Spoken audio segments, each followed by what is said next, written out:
9 na mstari 17 hadi 20. Samuel 9, le verset 17 jusqu'à 20. Samuel wa kwanza. 1 Samuel.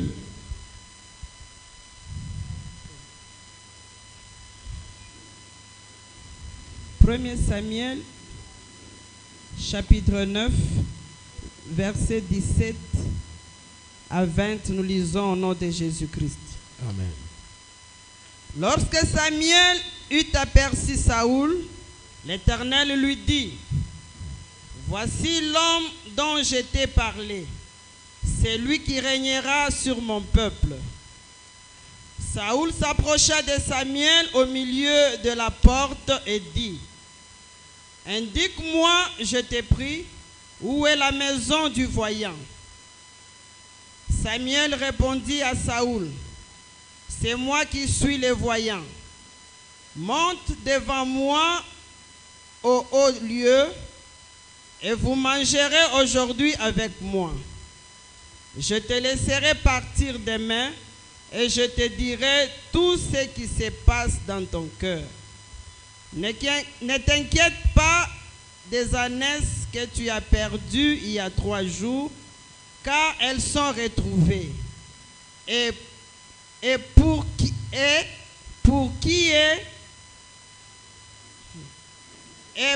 qui est réservé tout ce qu'il y a de précieux en Israël, n'est-ce pas pour toi et pour toute la maison de ton père? Amen. Piga Yesu makofi. Nasoma Samueli wa Hapo kwanza. nimeomba kila mtu afungue Biblia ya kwake. Je demande que chacun ouvre sa Bible. Naomba tu kwa taratibu na kwa heshima. Par respect. Mtoto anapaswa kumfahamu baba yake vizuri. L'enfant doit connaître bien son père. Fungua Biblia yako kama iko kwenye phone, fungua phone. Ouvre ta Bible si elle est dans le téléphone. Ouvre Wende le uangalie téléphone. Samueli na wewe usome pale ujue nini akiendeki. Va regarder Samuel, tu lis, que tu regardes qu'est-ce qui n'est pas normal. Aya soma. Nasoma Samueli wa kwanza sura 9 mstari wa 17 hadi Amen. 12 katika jina la Yesu. Amen. Wakati Samueli alipoona Saulo, Wakati Samueli aliona Saulo, Bwana akamwambia, Bwana akamwambia Samueli, tazama mtu niliyekwambia habari zake. tazama mtu niliyekuambia habari zake. Huyu atakuwa na mamlaka juu ya watu wangu. Huyu hatatawala watu wangu. Basi Saulo akakaribia Samueli langoni akasema. Saulo akamkaribia Samueli katika mlango wake akaanza kuongea. Tafadhali uniambie, naomba niambie, nimekuja hapa kwa sababu nikuulize, nyumba ya mwonaji ni wapi? Nyumba ya ule anayetabiri ni wapi? Yule anayeona maneno ya Mungu ni wapi? Kwa sababu ninakuwa na hitaji. Samueli akajibu Saulo akasema. Samueli akamjibu Saulo akasema, mimi ndimi mwonaji. Mwonaji ni mie. Tangulia mbele yangu kupanda kwa pahali pa juu. Pita kumbele, panda kwa etage. Kwa maana mtakula nami leo. Leo utakula nami hapa. Na asubuhi nitakuacha kwenda zako. Na asubuhi nitakuacha wende lwako. Na kukuambia yote yaliyo moyoni mwako. Nitakwambia maneno yote ndani ya roho yako. Na wale punda zako waliopotea tangu siku 3 usiwasumbukie. Huku naenda kutafuta punda ilipotea. Njoo yenyewe ulikuja kwangu. Usisumbuke juu ya punda. Kwa maana wanaonekana na mema yote ya Israeli yatakuwa juu ya nani? Neema ya Israeli itakuwa yulu ya nani? Ni ulizo ya Samuel, anauliza Saulo. Si juu yako na nyumba yote ya baba yako? Si ni yulu ya kichwa yako wewe na nyumba ya baba yako? Amen. Amen. Pigia Yesu makofi.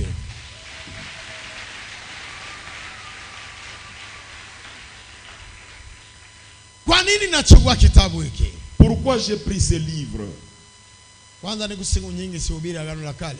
D'abord, ça fait beaucoup de temps, je ne prêche plus l'Ancien Testament. Unasituka? Moderateur anasema nashtuka. Le modérateur est surpris. Niko siku nyingi miaka Ça fait des années.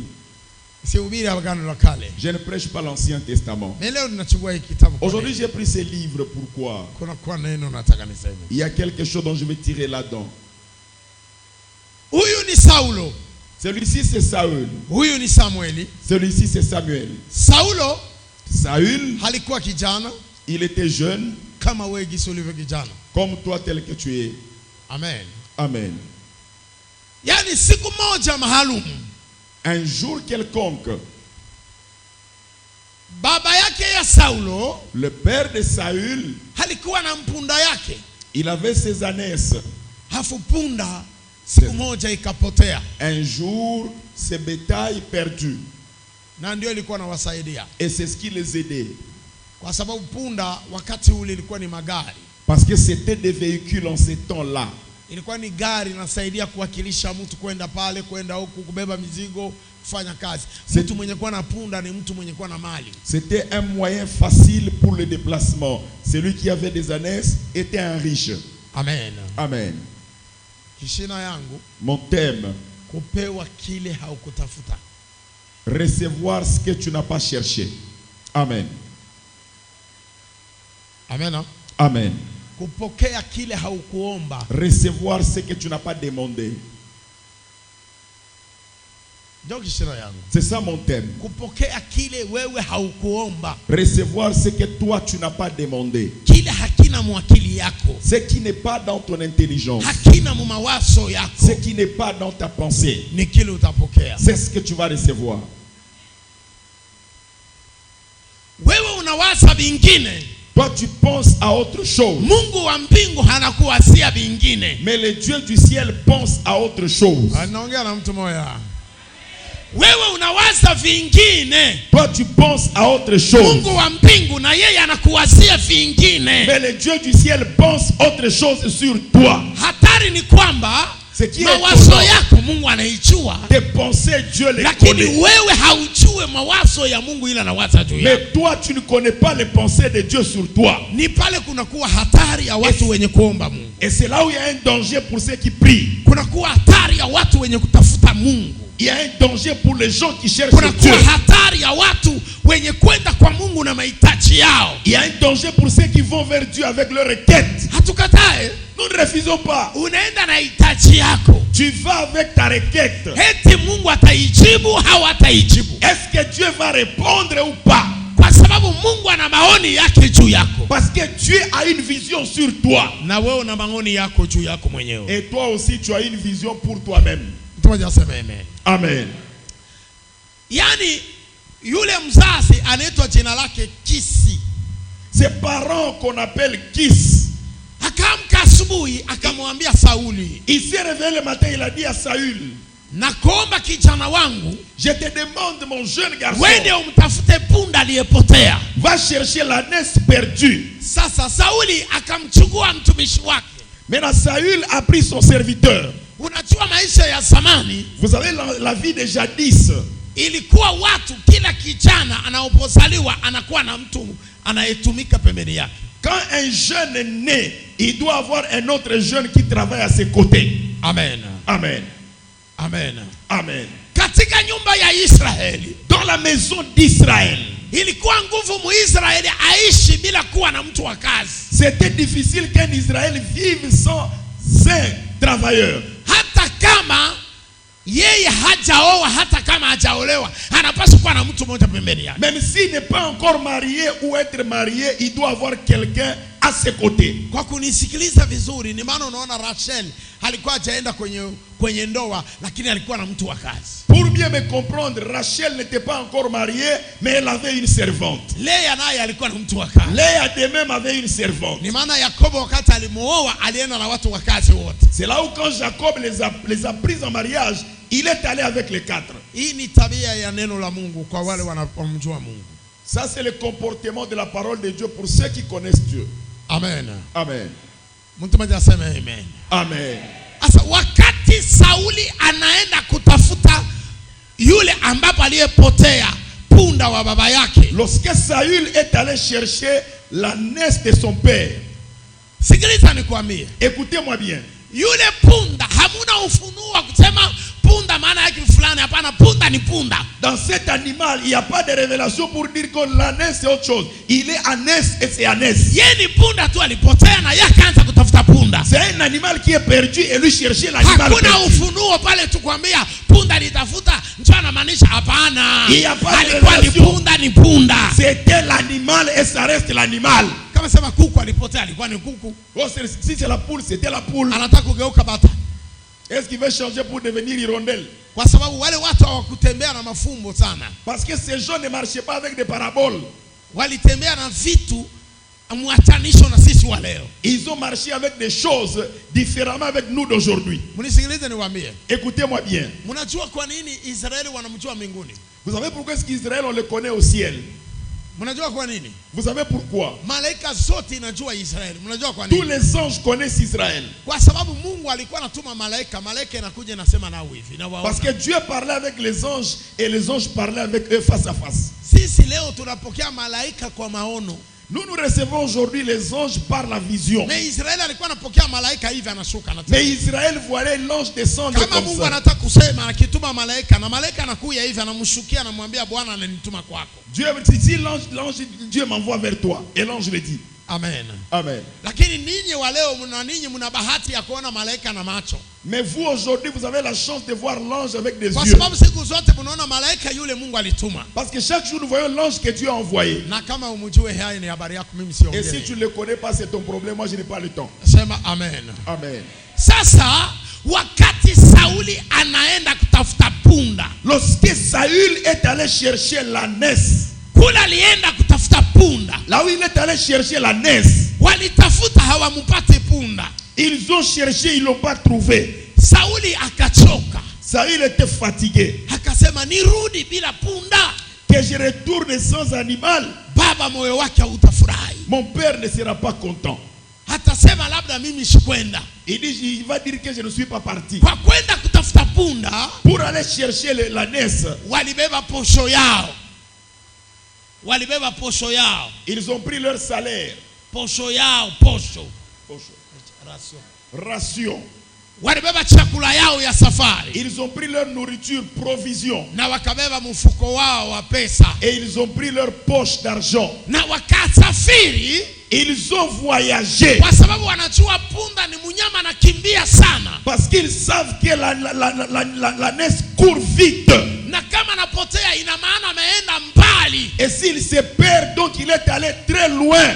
Ile chakula walibeba liwasaidia kwa kula njiani. La nourriture les a couverts pour le parcours routier. Na ile pesa ilibasaidia kwa kununua maji na vingine. Et cet argent les a aidés pour acheter l'eau et autre chose. Mtu mmoja aseme amen. Amen. Sasa sikiliza nikwambie. Maintenant écoutez-moi bien. Wakati walifika, lorsqu'ils sont arrivés, Sauli akasema, Saül dit, hey kijana, oh jeune, tungelikuwa na pesa, si on avait l'argent, tungelitafuta mtu wa Mungu, on allait chercher l'homme de Dieu, tukamtoe kwanza sadaka, qu'on aille lui donner d'abord l'offrande, na baadaye tumuulize habari za punda anaenda wapi. et puis on va lui poser la question, où est allée l'ânesse? Mtumishi anamwambia twende. Alors, Yeye anajibu, lui répond, haifai kwenda kumuona mtumishi wa Mungu mikono wazi. il n'est pas bon de voir l'homme de Dieu main bredouille. Utabeba laana. Tu vas prendre la malédiction. Mtumishi wa Mungu haonewake mikono wazi. On ne peut pas voir l'homme de Dieu main bredouille. Inadai unataka kwenda kumuona mtumishi, beba sadaka. Tu veux voir l'homme de Dieu, tu prends l'offrande. Inaonekana Sauli alifundishwa vizuri. Saül a été bien enseigné. Sadaka haitolewa wakati wa ibada tu. L'offrande, ce n'est pas seulement le moment du culte. Sadaka inatolewa wakati wote. On peut l'offrir à n'importe quel moment. Kama mtumishi yupo, s'il y a le serviteur, ufahamu kwamba kitunge ka sadaka kipo. Tu dois savoir que le panier d'offrande existe. Mtu mmoja aseme amen. Amen. Hebu kuna mtu anasikia vizuri? Kuna mtu anasikia vizuri? Sawa, mimi siongee sadaka, ninapita. Moi je ne parle pas offrande, je passe à autre chose. Basi kijana kamjibu, nina sadaka kidogo hapa. Il dit j'ai une petite offrande ici. Twende tukamuone mtumishi wa Mungu. Allons voir l'homme de Dieu. Akasema, twende basi. Allons alors. Banaenda, Ils sont partis. banaenda, Ils sont partis. banafika. Ils sont arrivés. Banakuta baba moya anakaa pale. Ils ont trouvé un papa assis. Wanamsalimu jambo baba. Ils ont dit bonjour papa. C'est jambo sana. Bonjour. Yani tunataka tukuulize. Nous voulons te poser une question. Wakati Bobe kona kuya, Lorsque eux venaient, Samuel anapaona. Samuel les a vus. Mungu na yeye anashuka kwenye Samuel. Et Dieu est descendu chez Samuel. Bobe kona kuya, Et il venait. Mungu na yeye kona shuka. Et Dieu aussi descendait. Ambia jirani yako. Dis à ton voisin. Wakati unaenda kwa mtumishi wa Mungu, Lorsque tu vas chez l'homme de Dieu, Mungu anashukaka kabla wewe haujafika. Dieu descend avant que tu ne viennes. Hao binakuwakaje? Ou Muulize. ça a toujours été comment? Pose Mwambie la jirani question. yako.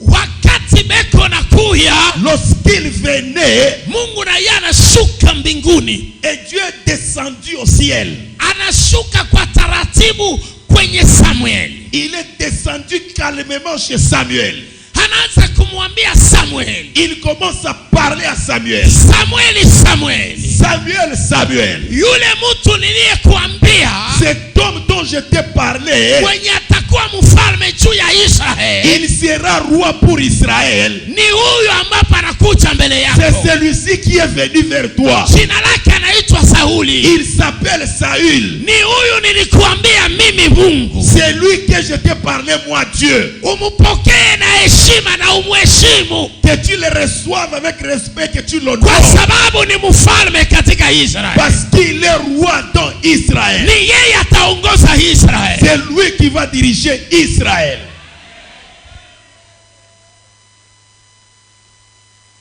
Wakati unaenda kwa mtumishi wa Mungu, Lorsque tu vas chez l'homme de Dieu, haujue nini Mungu anamwambia. tu ne sais pas ce que Dieu lui dit. Kwa nini utabishana naye? Et pourquoi tu vas le contredire? Kwa nini utabishana naye? Et pourquoi tu vas discuter avec lui? Sauli hakujua Saül ne connaissait pas kwamba Mungu amekwisha shuka. que Dieu est déjà descendu. Amen. Amen.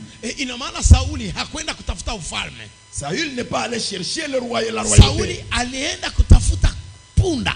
Il est allé chercher les animaux perdus. Sasa anamuuliza, Maintenant, il pose la question. ninataka nijue habari, muonaji yuko wapi? J'aimerais voir où se trouve le voyant. Samuel anamwangalia, anamcheka, Samuel regarde et il sourit. anamwambia ni mimi. Il dit, je suis là. Mimi njo muonaji. C'est moi le voyant que tu cherches. Oh. Akasema sawa. Il dit, ok, merci. Akatia mkono mfukoni mwake, Il a mis la main dans sa poche. akatoa kidogo alikuwa naye, akamtowea Samueli. Il a donné le peu qu'il avait, il a donné à Samuel. Samuel akamwambia, Samuel lui dit, hivi unafika hapa comme tu es arrivé ici, hautarudi, tu ne vas pas retourner. utalala. Tu vas dormir. Mtu mmoja aseme amen. Amen. Ninaongea na watu wenye kuwa na roho ya Mungu. Je parle à des gens qui ont l'esprit de Dieu. Siongee mbio mbio, niko pole pole kusudi nikutoshe kule huko upokee kile kitu kenye ukuomba. Je parle lentement pour que tu quittes là où tu es et que tu reçoives quelque chose que tu n'as pas demandé. Kupewa kitu kenye haukutafuta. Recevoir quelque chose que tu n'as pas cherché. Kupokea kitu kenye haukuwa nacho mawazo. Recevoir quelque chose dont tu ne pensais même pas. Wewe ulikuja kutafuta maisha ya mwili. Toi tu es venu chercher la vie de la chair. Kuna siri yenye kufichwa lakini hauijui. Il y a un secret caché que tu ne sais pas. Labda ulikuwa kuuliza habari ya maisha ya watoto yako. Peut-être tu es venu chercher la vie de tes enfants. Labda ulikuwa kuuliza habari maisha ya kazi ya mikono. Tu es venu chercher la vie de l'œuvre de tes mains. Ninakwambia Mungu ana mpango na wewe, kuna siri yenye kufichwa. Je te dis, un plan comme pas pour toi qui est caché. Ni maana kanisa watu wanapaswa kufungua sikio. Les dieux doivent ouvrir les oreilles Kumsikiliza sana mtumishi. pour écouter bien le serviteur. Anataka kuongea nini? Il veut parler de quoi? Nataka mtu mmoja aseme amen. Amen. Lakini kanisa la leo, Mais l'église aujourd'hui, watu wanataka wajibiwe yale walikuja kutafuta. les gens veulent avoir la réponse sur leurs problèmes. Kama wamujibu yale anasema, ninapoteza bure muda. Nenda kutafuta mtu mwingine. Je vais chercher une autre personne. Ni maana tuko mbali na Mungu na hatumjui. hatumjui Mungu. C'est là où nous sommes loin de Dieu et nous ne Na connaissons ni pas. maana tunashinda kusaidiwa na Mungu. Et nous ne savons pas être aidés par Dieu. Ukisikia gisi Biblia inaongea, Si tu sens comme la Bible dit, hasema unaomba vibaya hampati. vous demandez mal, c'est pour cela que vous ne recevez pas. Munaomba vibaya hampati. Vous demandez mal et vous n'avez pas de réponse. Sababu munataka kutimiza paka ya tamaa yenu. Parce que vous voulez accomplir la volonté de vos cœurs. Hamujue kuomba. Vous ne savez pas prier. Hata roho awasaidie kuomba. Laisse que l'esprit vous aide à mieux prier. Hapa ni roho wa Mungu. Ici c'est l'esprit de Dieu. Anataka kumsaidia Sauli maombi. Il veut aider à prier à Saül. Anataka kumsaidia Sauli maombi. Il veut aider à Saül comment prier. Sauli hakujua kia kuomba. Saül ne savait pas comment prier. Alikuja na mambo mengine. Il est venu avec autre chose. Lakini roho alijua maneno ya Sauli kuomba mbele ya mtumishi wa Mais Mungu. Saül connaissait ce que Saül va demander devant l'homme de Dieu. C'est pourquoi kama unakuwa na mambo ya kunyumba yako, Si tu viens avec ton problème, kama unafika devant mtumishi, tu arrives devant le serviteur de Dieu, ujiatandre ke kuko kuvunjiwa madecision unakuya nayo. tu dois savoir qu'on va mettre de côté les décisions que tu viens avec. Bataivunja na batakupatia vitu vingine vya wewe kwenda navyo. On va te donner autre chose que tu vas utiliser. Lakini kanisa ya leo haitakake. Mais l'église aujourd'hui, Inapenda boba oriente mtumishi afanye vile yanataka. ils veulent orienter les serviteurs qu'ils fassent ce qu'eux veulent. Hapana papa, mimi nipenda tu Non, ufanye papa, moi hivi. je voulais que tu fasses ça. Donc c'est toi qui deviens Saint-Esprit. Wenjo nakuwa Roho Mtakatifu. Hein? Sio vile. Wewe ndio unakuya roho sasa. Tu as pris la place de l'esprit. Ni maana maombi ya watu wengi haijibiwi. C'est là où beaucoup de prières ne sont pas répondues. Samuel akamwambia, Samuel lui répondit, utalala. tu vas dormir. Tena anamwambia pita kumbele. Et puis il dit, passe devant, Panda kwenye gorofa. monte à l'étage. Oneri inaanza. L'honneur a commencé. Heshima imeanza. Le respect a commencé. Akampandisha juu ya gorofa. Il a élevé au-dessus de la montagne, de l'étage. Akamtandikia matandiko ya kifalme. Il lui a préparé un lit royal. Akamlarisha pale. Et il s'est endormi là-bas. Na akamwambia wewe na mimi leo tutakula pamoja. Et il dit, moi et toi aujourd'hui nous allons manger ensemble. Tangu kuzalika Sauli halikuwa hajakula pamoja na nabii wa Mungu. Saül n'avait jamais mangé avec un prophète de Dieu. Mais ile siku Mais ce anapewa jour-là, neema ya kula pamoja na nabii wa Mungu. il a eu la grâce de manger avec le prophète de Dieu. Mimi naona kama Bukristo wengine na watu wengine, Je vois la vie chrétienne d'autres personnes. nabii wa Mungu anamwambia kwa tukule. Viens, on mange. Ase, hapana. Non, papa, si on jeûne, Afa kula. estomac. Ndio anaongea sasa na hekima sana. Il se voit, il est trop sage. Oni bupagani. Alors que c'est la vie païenne. Nabii pala anakuita sana yua. Le prophète, quand il t'appelle, mais il sait. Na anajua kile kinafanya kuita kwa kule Et naye. il sait ce qui fait qu'il t'appelle, que tu manges avec lui. Sasa unatumia hekima gani? Roho Mais tu gani utilises unai? quelle sagesse, Roho quel gani esprit? wewe unai? Quel esprit toi tu as? Roho gani unai wewe Quel esprit toi tu as? anakuambia sasa rudia Et nyuma. il te dit non, recule, Usikule naye ne pamoja. mange pas avec lui. Una roho gani? Tu as quel esprit? Ule njoo nabii. C'est lui le prophète. Anakuambia kwa tukule. Il te dit viens, on mange. Kuna siri moja anatafuta kufanya juu yako. Il y a un secret qu'il veut faire sur toi. Mais mwenyewe unakataa. Mais toi-même tu refuses. Ni maana watu wengi wanashinda kupokea C'est neema. là où les gens ne savent pas recevoir la grâce.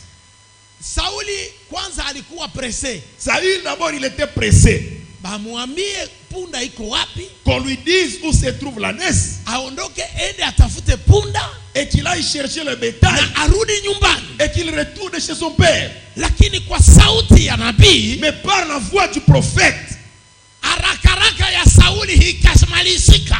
la précipitation de Saül finit. Kama unaangaje kwenda kwa nabii, Si tu engages à aller chez le prophète, maliza kwanza mambo yako yote. termine d'abord tous tes problèmes. Kama uko haraka ushende. Si tu es pressé, il ne faut pas y aller.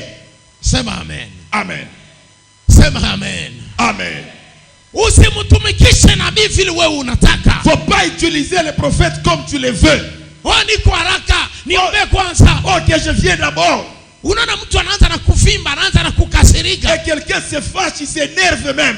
Ni maana watu wengi wanaenda kukosa adabu hata mbele ya nabii, wanashinda kubarikiwa, anaondoka alikuwa mzuri anaenda na laana. C'est là où beaucoup de gens ratent la bénédiction devant les prophètes. Il est bienvenu mais il s'en va avec une malédiction.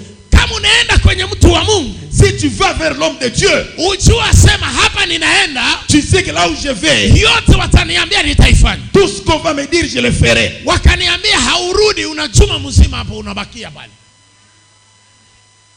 Ni maana ushende kama una tayari. Faut pas aller si tu n'es pas prêt. Ushende kama una tayari. Faut pas aller si tu n'es pas prêt. Haujua labda watakwambia hautaondoka leo hapa. Tu ne sais pas si on va te dire tu ne quittes pas ici. Labda wanakuambia utaondoka magharibi kama tu vas quitter le soir, reste là. Hapana kuuliza, ananikalisha tu. Il me dit de rester. Ananiambia ikala, depuis nikala chini niambia kitu. Il me dit rien à faire. Yeko paka anaingia anatoka anashuka. Il fait qu'entrer il descend. Anaongea na hapa anatoka anaenda mzini. Il part avec tel il part. Anarudi ananiacha. Njoo pale mimi ni kwanza tu natoka. Moi j'étais blessé, je suis parti. Unatoka unaenda. Et tu es parti. Ushirudia tena kwenye niko. Ne reviens plus encore là où je suis. Tutaanza kukutana pale mumisi. Usikui tena mbiro yangu. On va se croiser à l'église. Ne viens plus dans mon bureau. Amen. Amen. Sauli alikuwa na mpango wa kwenda kulala pale. Est-ce que Saül avait un plan pour dormir là-bas? Nauliza watumishi, Sauli alikuwa na mpango wa kwenda kulala. Lakini wanafanya nini? Bana? Unaona alisikite? Sasa mweye. Maintenant vous, hiki kizazi, cette famille, mushapenda sana maéchange de paroles na batumishi. Vous voulez toujours des échanges de paroles avec les serviteurs. Yana comment? Non papa, laisse-moi t'expliquer. Tu veux m'expliquer quoi? Les Français ton alokota tu mbalabala. Et les Français qu'on a ramassés sur la route. Amen. Hein? Sauli analala. Saül s'est endormi. Banakula pamoja na Samuel. Ils ont mangé ensemble avec Samuel. Samuel lui dit, ne te dérange pas. Je vais te dire tout ce qui est dans ton cœur.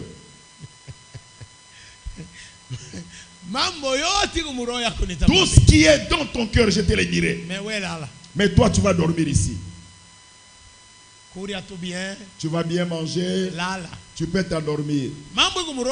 Ce qui est dans ton cœur, c'est le problème du bétail de ton père. C'est l'ânesse. Mais cette ânesse, on l'a déjà trouvé. Amen. On a déjà trouvé la. Maintenant écoute ce que je vais te dire. Salama ya Israël.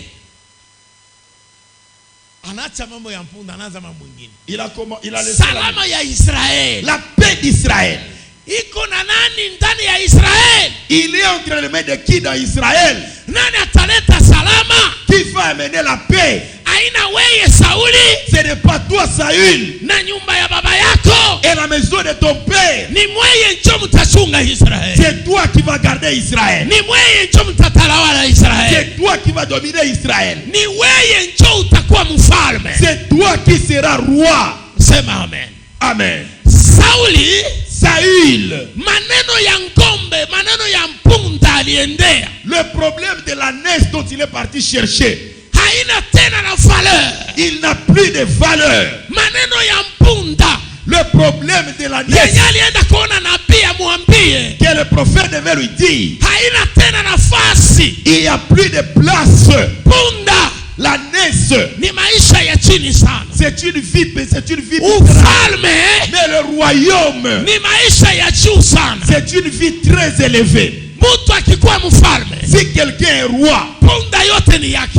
Tous les animaux sont à lui. Mali yote ni yake. Toutes les richesses à lui. Kama Sauli alikuwa anasumbuka na mpunda ya baba yake, si Saül souffrait avec les animaux de son père, balijua ule punda akapotea. Si cet animal se perd, maisha yao inaanguka. Leur vie va tomber. Na namna ya kupata mpunda mwingine, et pour avoir une autre ânesse, itakuwa nguvu. Ça sera difficile. Mekula rienda, mais là où il est parti, kutafuta richesse ya baba yake, chercher la richesse de son père, anaenda kupewa mfalme. Il est allé recevoir le royaume. Hakukuwa tayari ndani ya kichwa yake, qui n'était pas prêt dans sa tête, yenye hakupanga kama atakuwa mfalme, que lui n'a pas préparé qu'il sera roi. Sauli alienda kumpunda, il est allé chez l'ânesse. Sauli kunarudia mfalme. Il retourne roi. Alienda Sauli. Il est allé Sauli. Anarudia mfalme. Il retourne roi. Ni maana nasema kishina yangu. C'est là où j'ai dit mon thème. Kupokea kile ukuomba. Recevoir ce que tu n'as pas demandé. Ulikuya na nini mkanisa? Qu'est-ce que tu es venu à l'église? Sasa Mungu ana mpango na wewe. Maintenant Dieu a un plan avec toi. Hatakupa kitu wewe ukuomba. Il va te donner ce que tu n'as pas demandé. Kile ulikuya nacho. Ce que tu es venu avec. Ulikiona saki ya lazima sana. Tu l'as vu comme très important. Uliona ndio preoccupation ya familia na maisha yenu. Tu as vu c'est la préoccupation. Sasa mais Mungu atakupa kia kusidia kile. Dieu va te donner plus que ça. Mtu mmoja aseme amen. Amen. Pour que tu reçoives ce que tu cherches, il faut être prêt. Être prêt. D'abord dans ton cœur. Saül s'est préparé de lui-même. Amen. Il s'est préparé de lui-même. Là où il était, il n'avait pas de conseiller. Le père lui a laissé.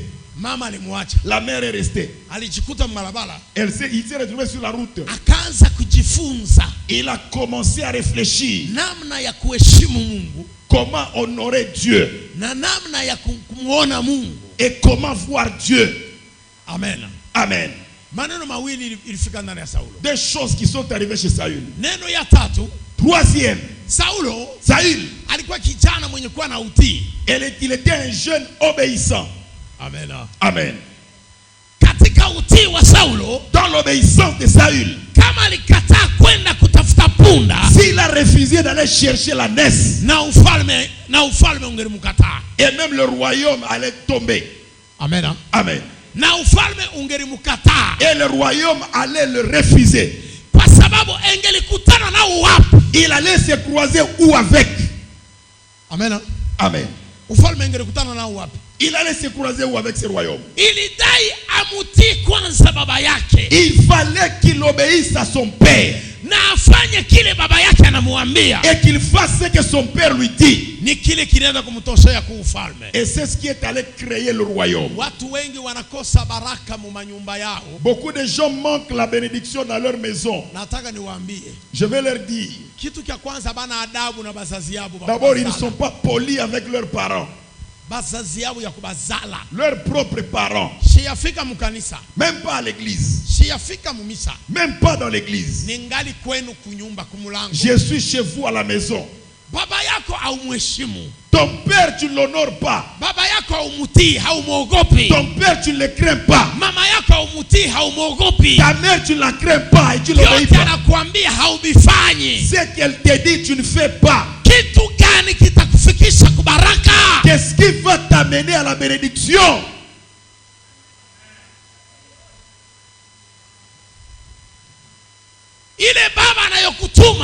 C'est que papa t'envoie. Il ne t'envoie pas au feu. Il ne t'amène pas à la souffrance.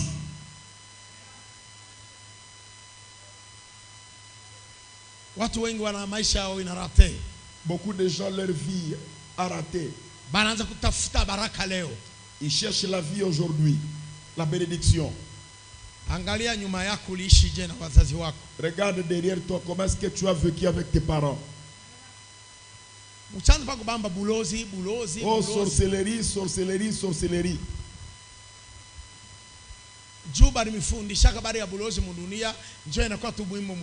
Parce qu'on vous a enseigné la sorcellerie, c'est le refrain. Tu ne sais pas que toi-même tu as ensorcelé ta propre vie. Toi-même tu es le démon géant.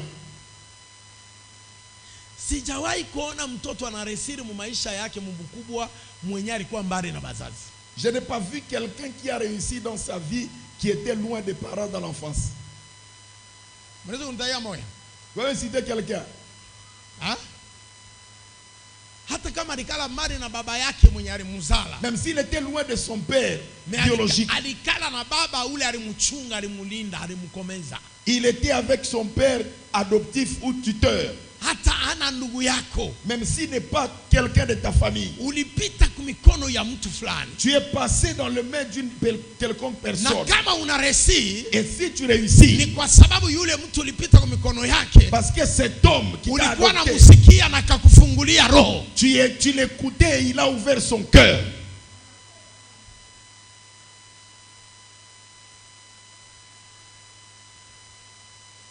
Mwanzo wa maisha yako ni wewe mwenyewe. Le début de ta vie, c'est toi-même. Ukosefu yako, ton impolitesse,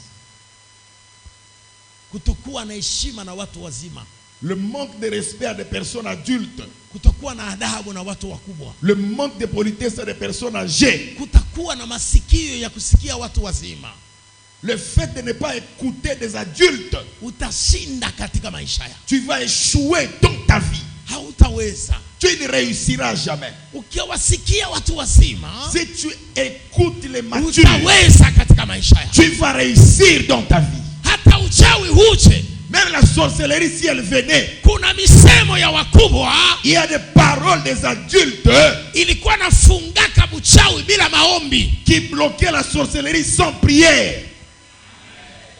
Uongo kweli? Hawa wazee mnawaona hawa, ces vieillards que vous voyez ici, wakisema mie katika maisha yangu, we mtoto wangu, hakuna kibaya kitakukamata, mimi nasema njoo mama yako, bas stop. Ile milango yote inafungwa, stop. Toutes ces portes fermées. Haifungwe, inafungwa, stop.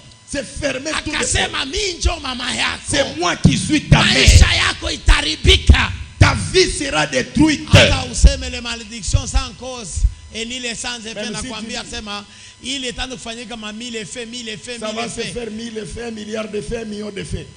Par seconde, 1000 effets, 1000 effets, 1000 effets. 1000 effets par seconde.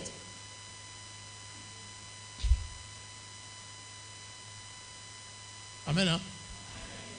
Wendo katengeneze na mzazi wako bado angali mzima. Va arranger avec ton parent, il est encore vivant. Wendo katengeneze na baba yako bado angali mzima. Va arranger avec ton père, il est encore vivant. Acha kuvimba mabeka. Faut pas te glorifier pour rien. Mtoto anabarikiwa ndani ya nyumba. L'enfant est béni dans la maison. Ni kutumiwa kazi na wazazi. Saulo anabarikiwa kwa kazi. Saül est béni par le travail. Katafute punda ni kazi. Va chercher l'ânesse, c'est le travail. Sio kazi. Wanakuambia fagia hapa, unatambuka usiku unaingia. Wanakuambia kwa nini kufagia, unaanza milomo mirefu.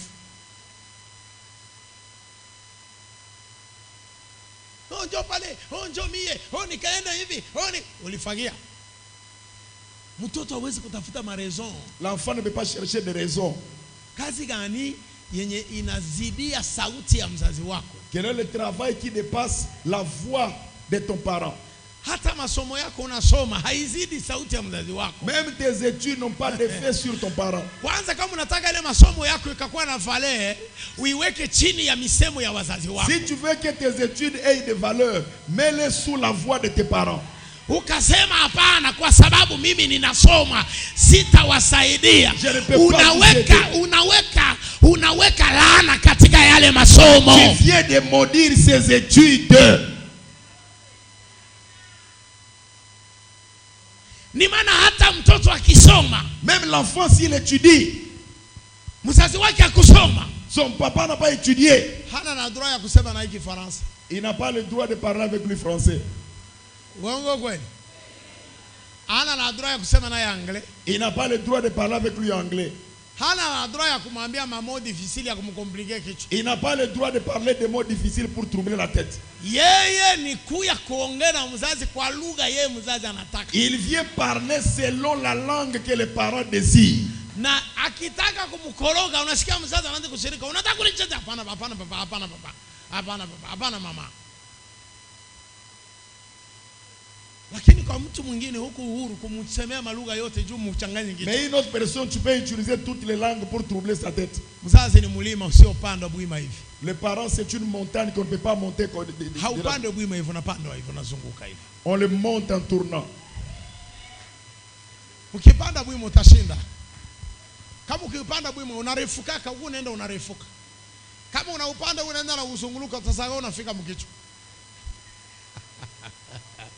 Sauli kwa kazi aliyotumwa ya baba yake, Parce qu'il a écouté la voix de son père pour le travail. Et c'est là où il s'est croisé avec Samuel.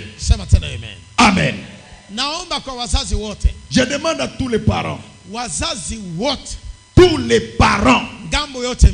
De tous les côtés. Que tu sois papa. Que tu sois maman. Enseigne les parents à respecter leur papa. Papa enseigne que les enfants respectent leur maman. Faut pas parler en mal de ton mari avec les enfants. Faut pas parler en mal de ta femme avec les enfants.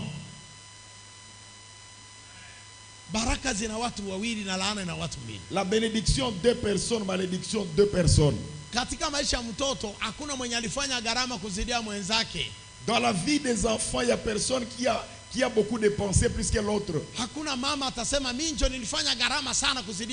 C'est moi qui ai beaucoup souffert plus que ton père. Non. Sans le mari, tu n'allais pas avoir cet enfant.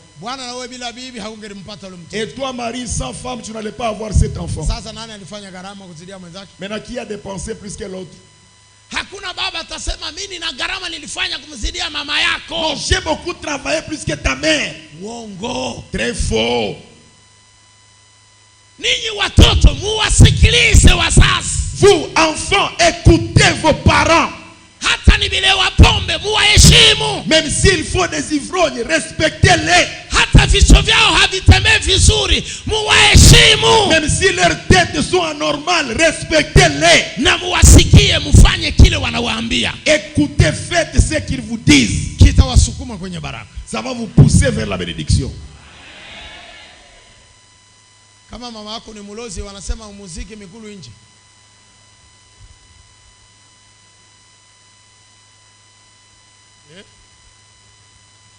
Sababu ni mulozi. Oh, parce qu'elle est sorcière. Una muzika mikulu unabakia nje, ndio hivi. Tu vas l'enterrer les pieds nus. Shemaziwa yake ya bulozi ndio rinyoni. Et ce sont ces seins teintés de sorcellerie que tu as tété. Sio rinyonya pageli. Et c'est ce qui a fait de toi ce que tu es. Mbona ukufa? Et pourquoi tu n'es pas mort? C'est Dieu qui t'a gardé dans la sorcellerie de ta mère.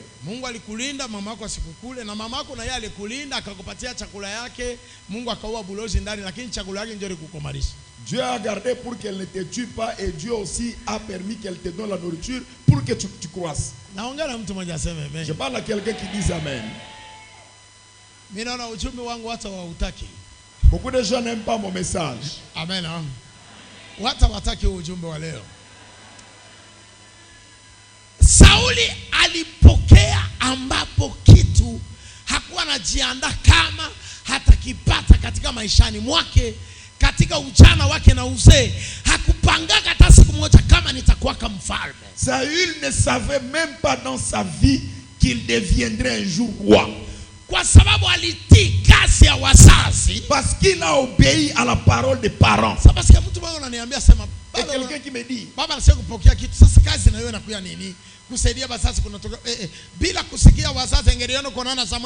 sans écouter les parents, qu'il allait se croiser avec Samuel là-bas. Le royaume était avec Samuel. Le royaume de Saül. Dieu a donné à Samuel en venant du ciel. Amen. Amen. Le royaume de Saül, il est venu du ciel. On a donné à Samuel. Samuel en avait. Écoutez-moi très bien. Dieu n'a pas donné le royaume à Saül. Le royaume de Saül était chez Samuel. Et Dieu dit à Samuel, donne-lui maintenant le royaume. Tu vas le oindre. Et tu lui donnes maintenant le royaume. Écoutez-moi très bien. Il y a des choses que les hommes de Dieu prennent pour vos vies. Ils ont déjà quitté le ciel. Ils sont dans les mains des serviteurs.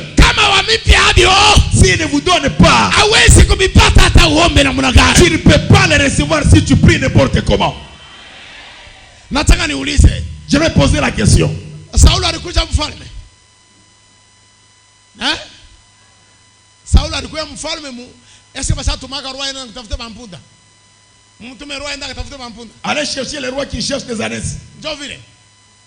Banatuma roi ina kutafuta mampunda. Est-ce qu'on peut dire au roi de chercher les ânesses? Banatuma roi kashi. Jamais. Mais wakati kuna kuya, lorsqu'il vient, Mungu anamwambia Samuel, ule kiana nilikwambia yeye, c'est lui que je dois parler, il est là. Umupe mfalme. Donne-lui le royaume. Les choses de Dieu sont compliquées. Les choses de Dieu sont compliquées. Tu n'as pas le droit de t'orgueiller que moi.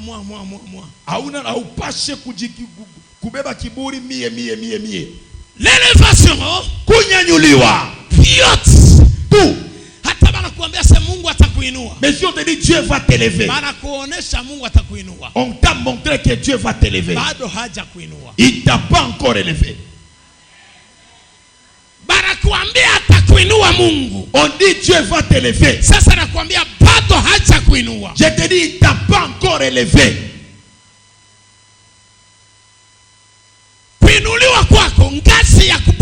Ton élévation, l'échelle, il est dans le main d'une personne. Et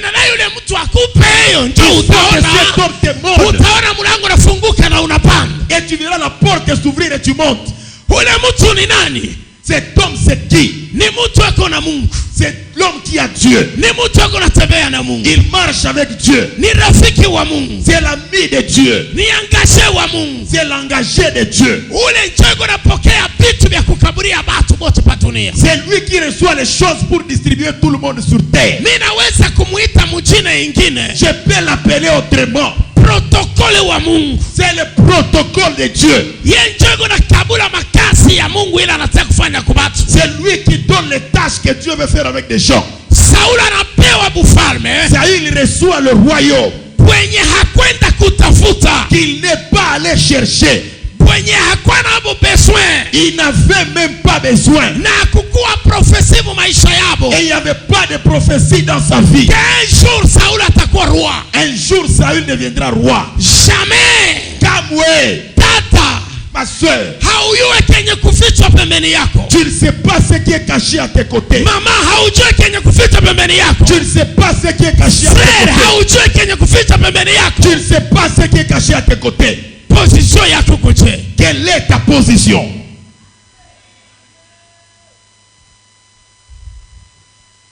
Amen. Amen. D'autres personnes.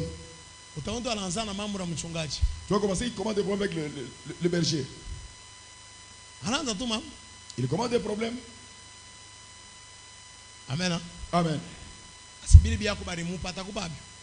Maintenant, ce qu'on lui a donné pour toi, est-ce qu'il va te le donner?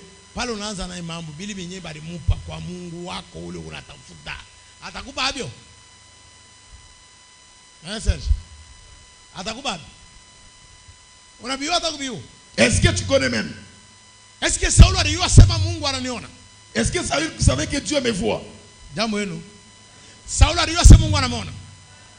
Frère, est-ce que est-ce que tu sais que là où tu es, Dieu te voit? Il ne faut pas entrer dans le langage d'aujourd'hui. Oh, Dieu nous voit. Il te voit où? Philippe et Nathanaël. Philippe et Nathanaël. Qui a appelé l'autre, c'est Jésus? Philippe et Nathanaël. Philippe et Nathanaël. Qui a appelé l'autre? Philippe anabeba nani? Anampeleka wapi? Il amène chez qui? Kisha anamwambia sema naona Yesu anakuwa mu Nazareth. Et puis je vois Jésus venir à Nazareth. Nathanaël anajibu nini? Nathanaël répond quoi? Huko kutatoka kitu kizuri huko. Bongo sana. Mena sabe kuna kuya. Quand il venait, Yesu anasema nini? Jésus dit quoi? Nathanaël. Nathanaël. Nilikuona avant ufike. Je t'ai vu avant que tu ne sois ici. Mais asikumwambia Philippe ule alikuwa naye depuis zamani, sasa Philippe nilikuona. Mais il n'a pas dit à Philippe, celui qui a tes côtés, que je t'ai vu. Ulinonewa? Tu m'as vu où? Asa alikuwa chini ya mti. Tu étais sous l'arbre. J'étais déjà assis, tu faisais ça. D'abord, tu étais Israël. Fils d'Abraham.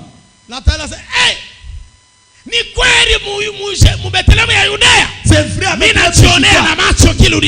moi j'ai vu ce que tu as dit. C'est parce que c'est parce qu'ils l'ont vu.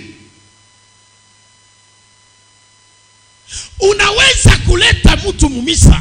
Tu peux amener quelqu'un à l'église. Tu dois attendre sur cette personne. Faut pas le combattre. C'est moi qui t'ai amené. Tu veux me dépasser, moi qui t'ai amené. Oh. Si tu l'as amené, c'est un problème. C'est pas parce que toi tu l'as amené. Parce que moi j'ai vu. Allez, mujibu. Mwambie haina wewe ulinileta. Alo mujibu. Mwambie juu mimi mwenyewe naona.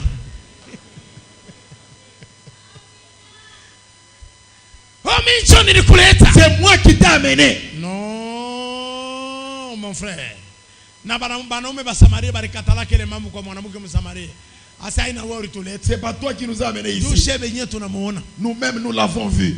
Ile phrase inakuwa na puissance ya kuvunja imani ya wengine.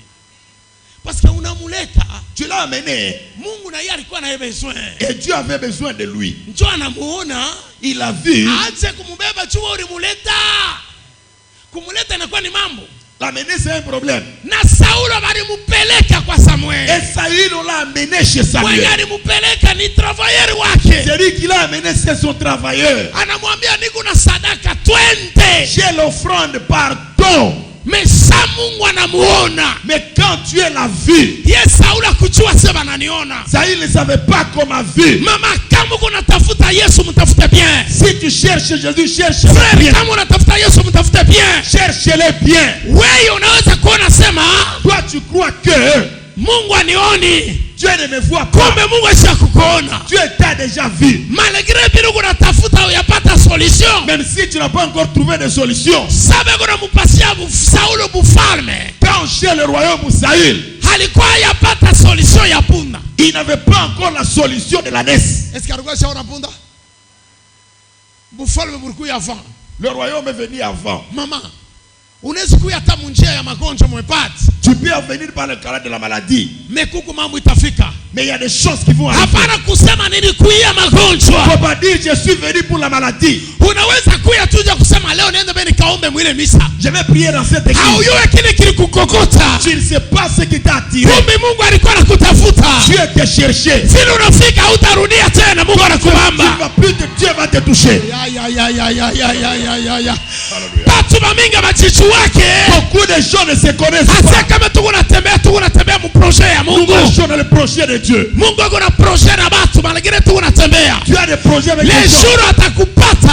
Les jours qu'il t'aura. Utakuta projet. Tu vas trouver le projet. Ile Mungu alishaweka juu yako. Que Dieu a placé sur toi. Utakuta prophétie. Tu vas trouver la prophétie. Avant wewe ufike. Avant que tu n'arrives. Utakuta place vide. Tu vas trouver la place vide. Malgré kuku bantu me place yako ko vide. Même s'il y a des gens, ta place est vide. Muepade.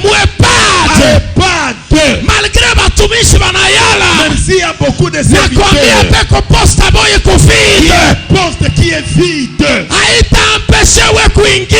Ça ne peut pas t'empêcher que tu entres. Parce que Mungu alijua hii posta. Parce que Dieu connaissait. Alireserve nani? Il a réservé pour nani ya nani? C'est pour qui? C'est pourquoi atakupa ile posta. Il va te donner ces postes. C'est pourquoi atakupatia ile posta. Il va te donner ces postes. Acha baolewe. Est-ce qu'il se marie? Wako bwana kwako. Ton mari est là. Acha baingie mukazi.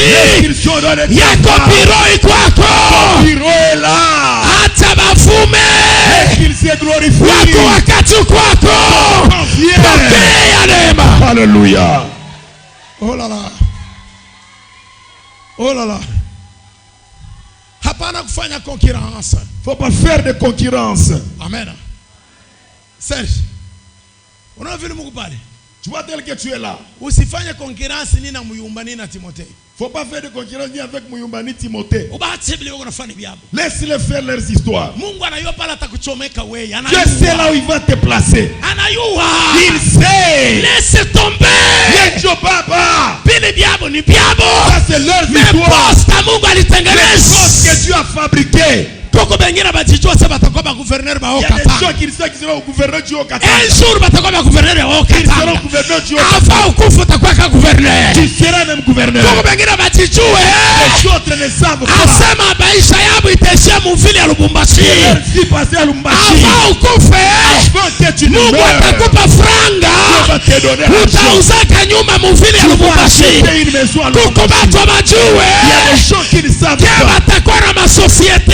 Ils auront des sociétés dans ces Congo. Usione le maisha unabrikole.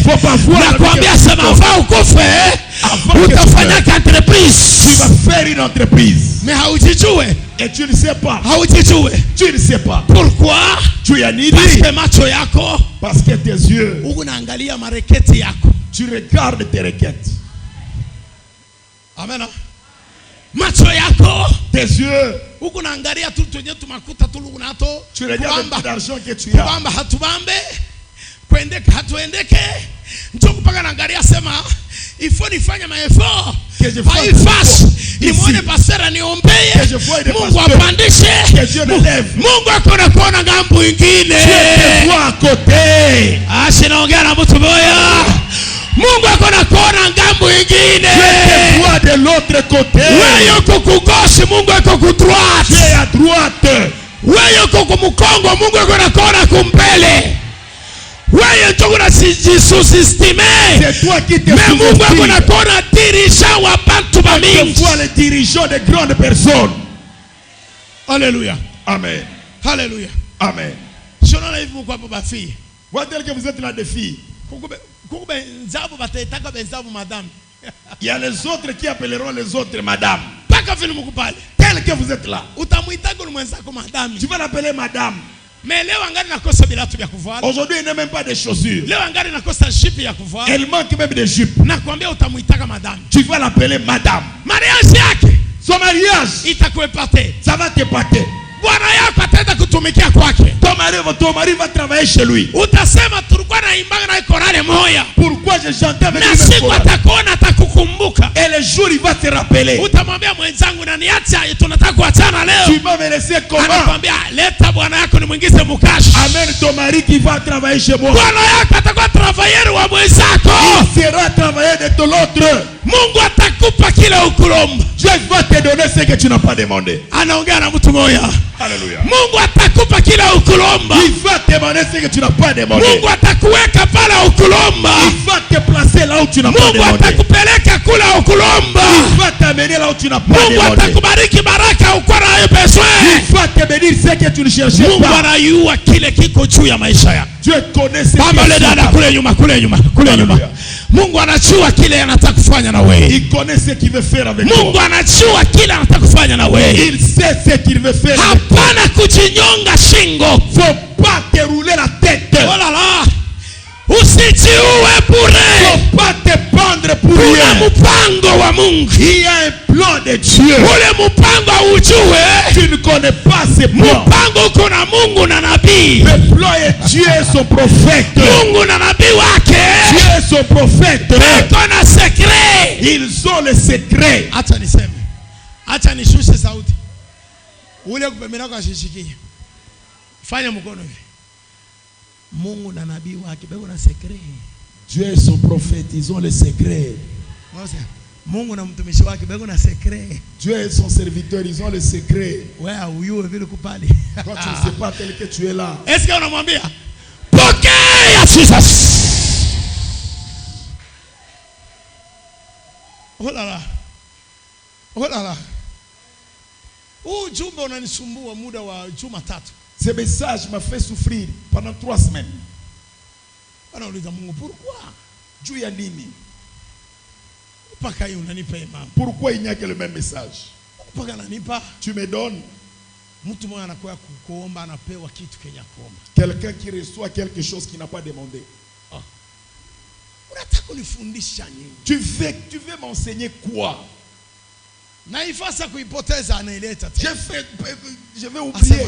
Kuna watu watapewa bila bakuomba. Il y a des choses qui recevront ceux qui n'ont pas demandé. Je ne sais pas s'ils sont déjà ici ou ils sont en cours de route. Est-ce que beko deja hapa?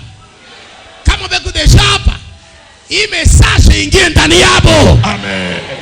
Na basikie moto ndani yabo. Amen. Comme signe pokea. Amen.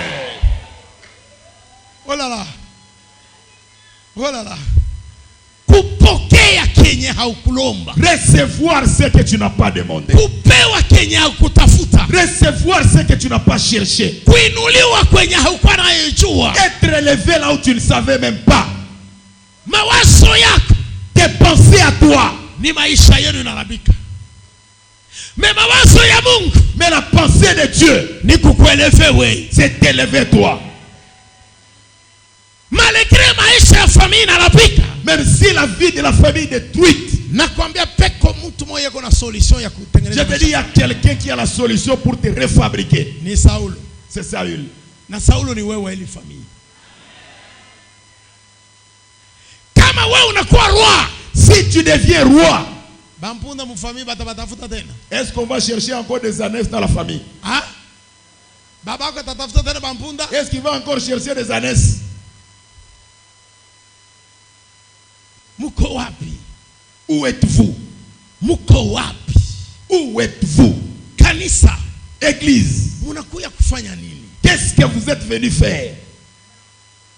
Akili yako, ton intelligence, inatafuta nini? Cherche quoi? Naomba mtu mmoja aulize mwenzake, nilete verse ya mwisho nifunge. Umuulize akili yako inatafuta nini? Ton intelligence, qu'est-ce qu'elle cherche?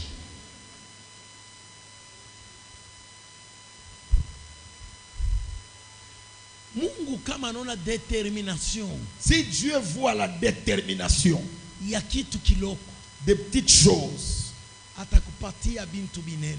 Il va te donner de grandes choses. Mungu kama anaona courage, si Dieu voit le courage, atakupatia bintu binene. Il va te donner de grandes choses.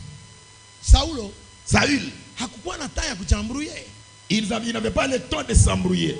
Hakukuwa na temps ya kujambrouiller. Il n'avait pas le temps de s'embrouiller. Kama alikuwa na utii kwa baba yake, s'il avait l'obéissance de son père, ule utii, cette obéissance, alitii tena père spirituel. Il a encore obéi son père spirituel. Alimutii baba yake kwenda kutafuta mpunda. Il a obéi son père aller chercher les ânesses. Hakamutii tena Samueli kulala kwa sokwa mu programu yake. Il a obéi à Samuel dormir, ce qui n'était pas à son programme. Anamwambia hautaenda utalala. Tu ne vas pas partir, tu vas dormir. Hakati akalala. Il a obéi, il est resté. Weye, toi, unashinda kumutii baba yako, tu n'as pas su obéir à ton père, na unashinda kutii pastor wako, et tu n'as pas su obéir à ton pasteur. Sasa baraka yako kutoka wapi? Maintenant d'où viendra ta bénédiction? Kazi yako wewe ni pa kumirmire. Tu ne fais que murmurer. Kinywa kikupaka na mumunya. Bakikwambia mambo unaichika ukupa.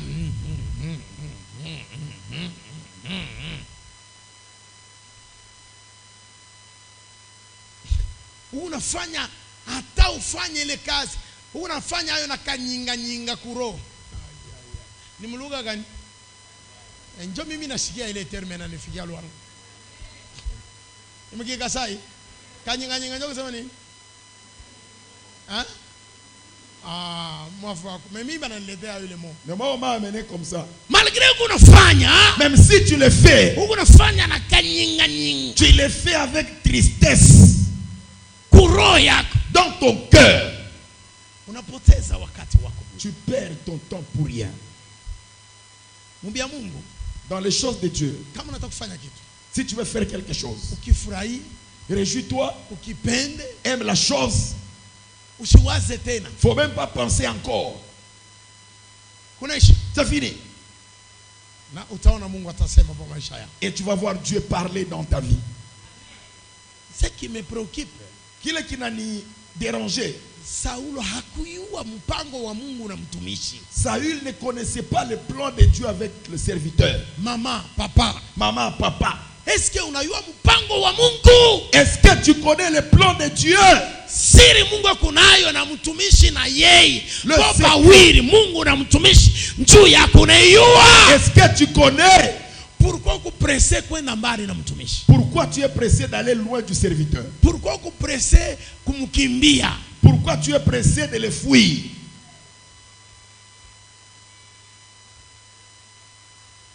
Amen. Kuko wimbo unasema makanisa yako ya mingi. Il y a un refrain, on dit il y a plusieurs églises. Je vais prier même à Makolongulu. Va-t'en. Tu peux partir.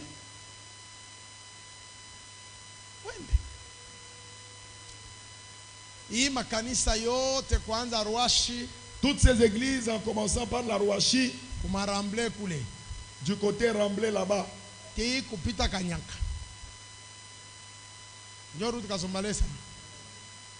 jusque sur la route Kasumbalesa, Kipush, jusqu'à Kawama. Est-ce que makanisa yote ni Mungu alisema kujenga? Toutes ces églises, c'est Dieu qui a dit de les créer ou de les construire. Je pose la question. Tous ces pasteurs ici, fabrication de Dieu, ils sont appelés par Dieu.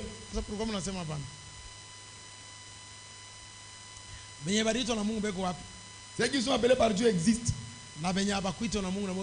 Et ceux qui n'ont pas été appelés par Dieu existent. Ah, ok. Ceux qui ont été appelés par Dieu, où sont-ils? Et ceux qui n'ont pas été appelés, où sont-ils?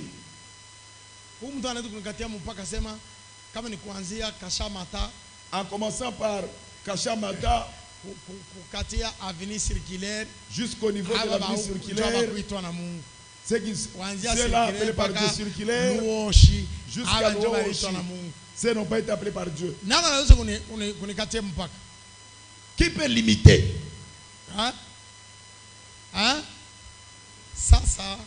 Maintenant, moi je connais une phrase que Dieu m'a laissée. Cherchez l'Éternel. Tafuta wa milele.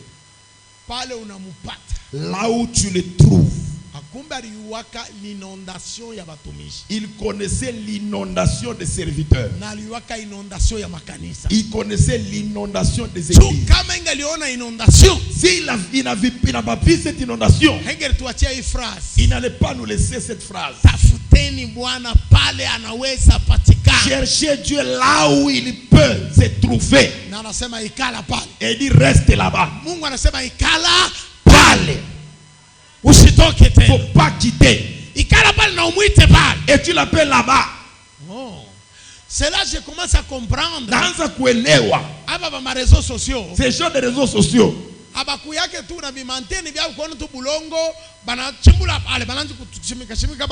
que ni kirefu. Parce que tunaweka antena moja hapa, antena moja pale, antena moja pale. Ndio vile. Na baba natafutaka nini? Et aussi cherche quoi? Mambo Gilles quoi? Gilles où? Mets-toi debout. Wenjo. Chimama. C'est toi réseau. Munabiweka weka tu bien unatafuta réseau. Vous les placez en désordre ou bien vous cherchez les réseaux? Hein? Asa mnafanya je? Hein?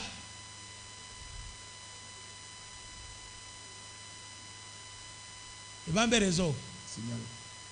Ibambe signal. Pale kuko signal. Donc mafazi ngine kuikala signal. Bo utuambie sawa wapi hapa? Sawa mumu kanisa fasi kan signal kwa.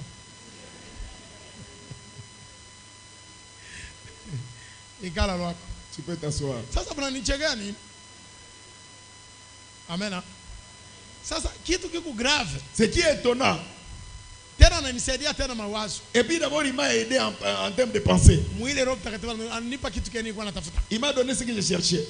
Anasema, il dit, banatafutaka, il cherche fazi iko signal. Là où se trouve le signal.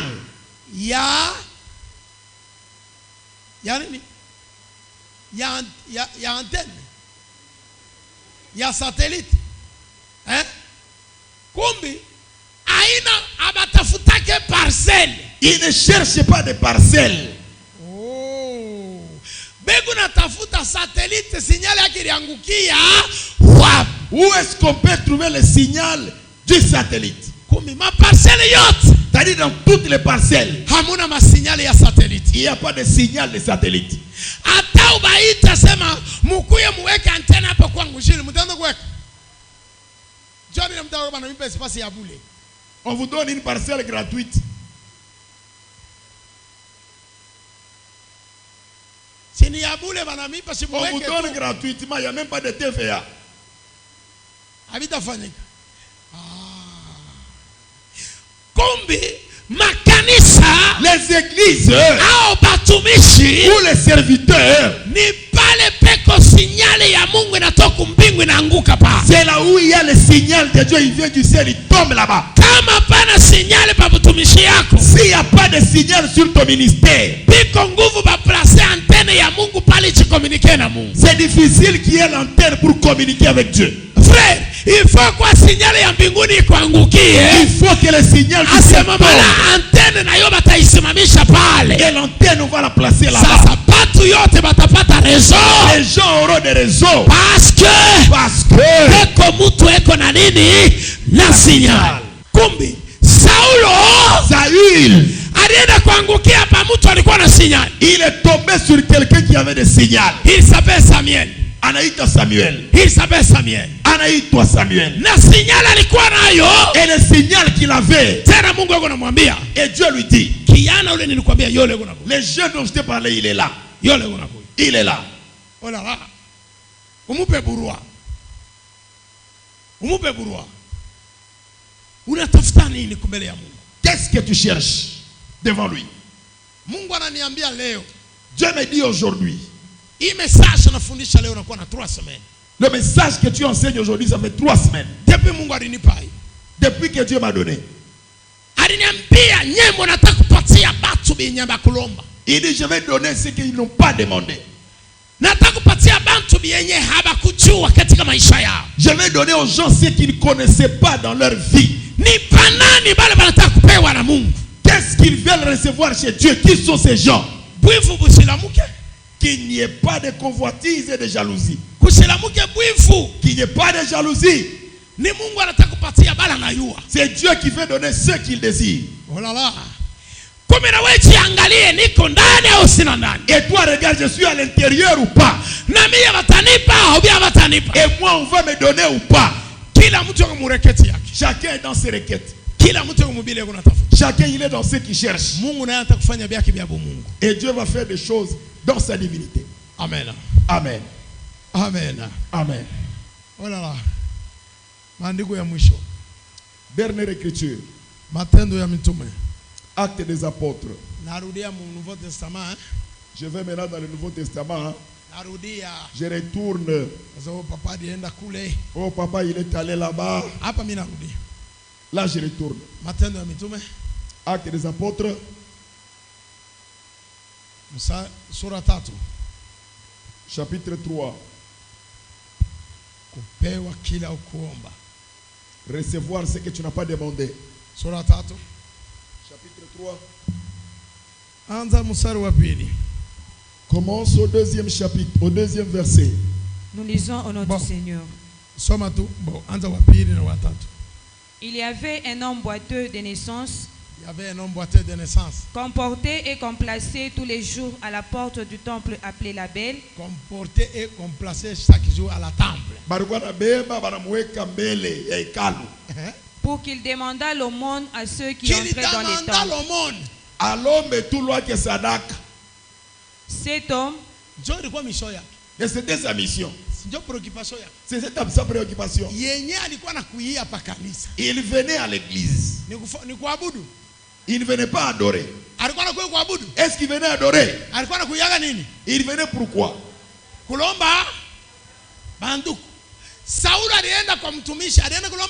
Est-ce qu'il est allé demander l'argent à Saül? Saul anaenda kutoa nini? Sina unauliza.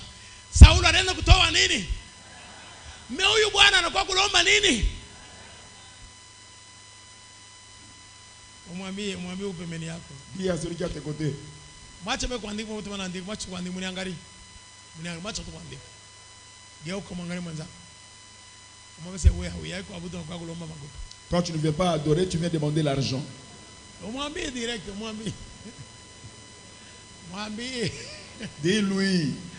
Umwambie sasa na leo kwa programme kulomba franc. Et toi tu es venu aujourd'hui demander l'argent.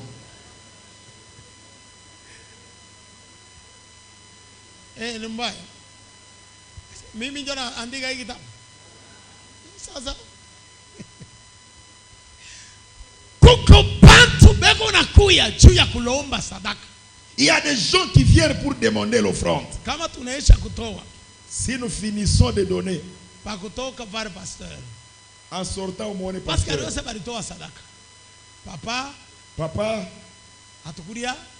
On n'a pas mangé. À la maison, les enfants. S'il y a quelque chose, là où je suis debout, et l'argent quand je prêche entre dans des poches, hein?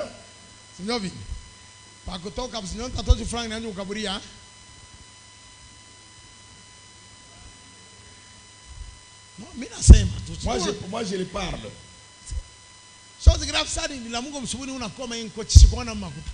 Quand j'ai passé la veille, je n'ai pas vu l'argent à l'intérieur. Et il n'y avait pas d'argent. Et il y a déjà l'argent plein. Je vais te donner en sortant.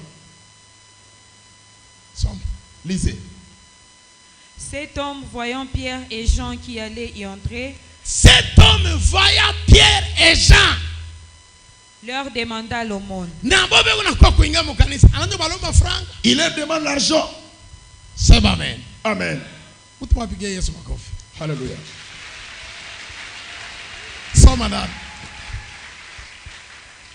Pierre, de même que Jean, fixa les yeux sur lui et dit, regarde-nous. Regarde-le. Et il regardait attentivement, oui, s'attendant à recevoir de quelque chose. S'attendant à recevoir l'argent. Amen. Amen. S'attendant à recevoir quoi? Parce que nous avons des monnaies. Tout qu'on a franc. 3 monnaies qui circulent dans le monde.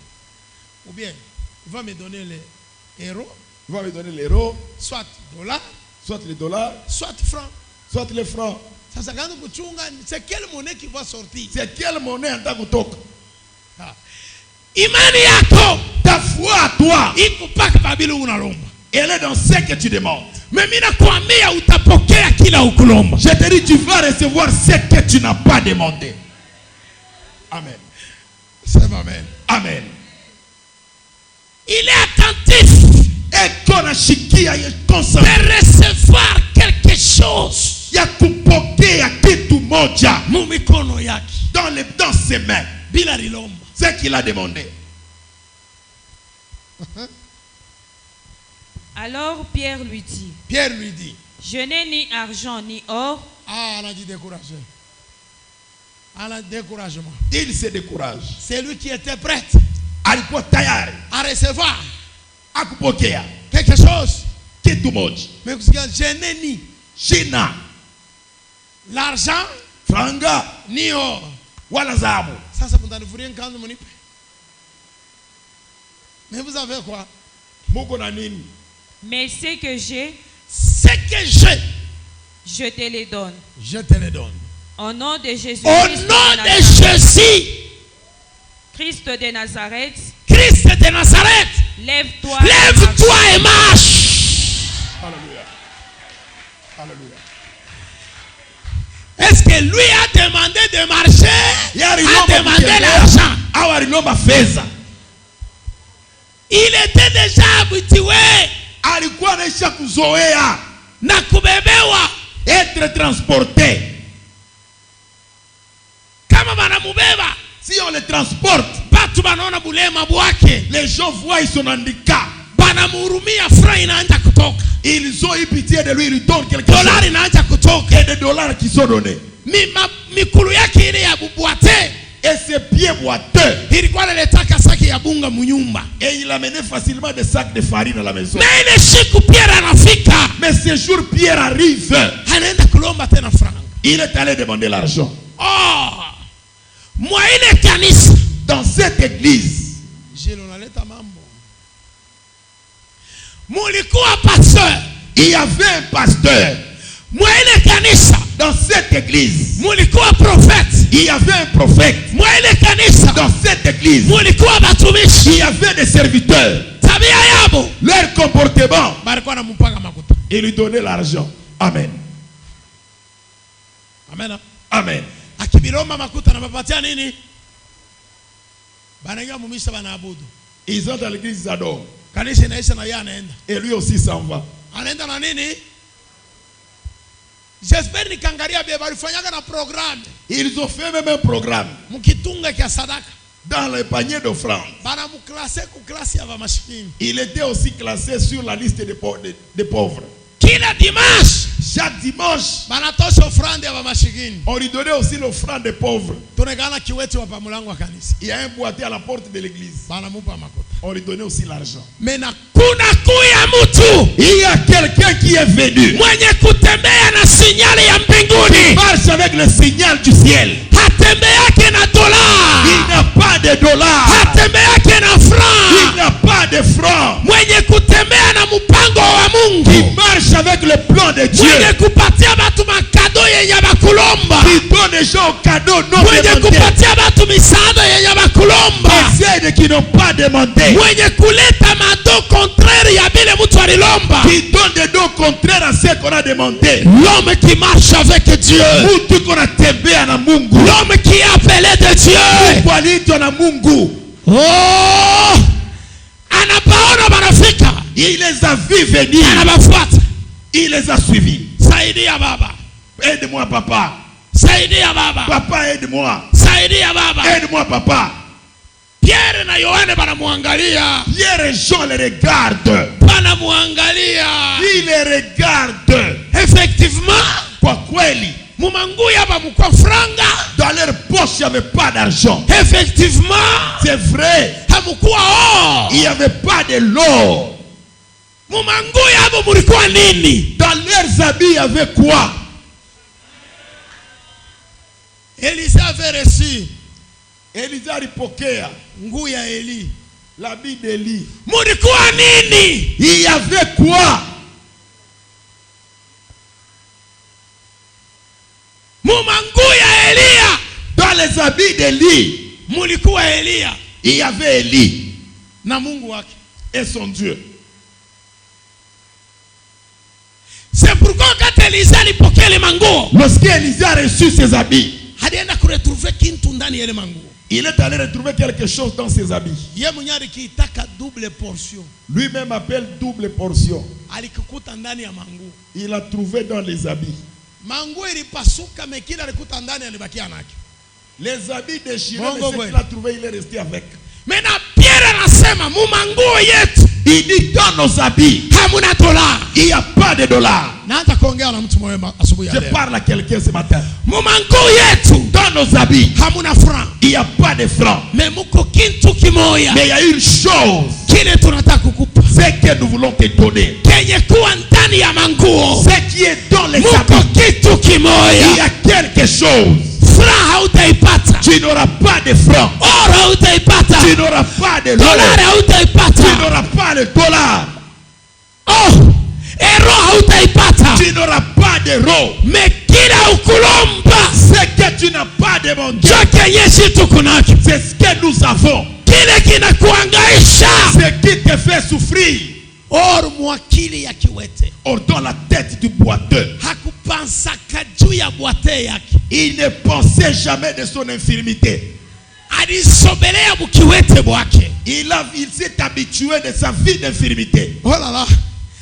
Or Saül n'a pas pensé à cause de pauvreté ilikuwa mfamia yabo. Hakuanza juu ya umaskini mjamaa yake. Ya kumuomba mtumishi wa Mungu abariki familia. Que Dieu qu'il bénisse sa famille. Alikuwa anatafuta paka ule mpunda ule. Il cherchait cette ânesse. Oh là là. Kiwete le boiteux. Hasikujisusie. amalize mateso ya familia yake. Il s'est pas soucié pour qu'il termine la souffrance de sa famille. Parce que yeye ndio alikuwa na étoile ya famille. Parce que c'est lui qui avait l'étoile de la famille. Pourquoi? Dieu a mis. L'argent qu'il demandait, c'est pour nourrir sa famille. Amen. Ce qu'il transportait, c'est sa famille. L'étoile, c'était lui. Mais il ne savait pas. Pourquoi je suis boiteux? Pourquoi Nico boiteux? Pourquoi? Pourquoi on me transporte chaque jour? On m'amène quelque part.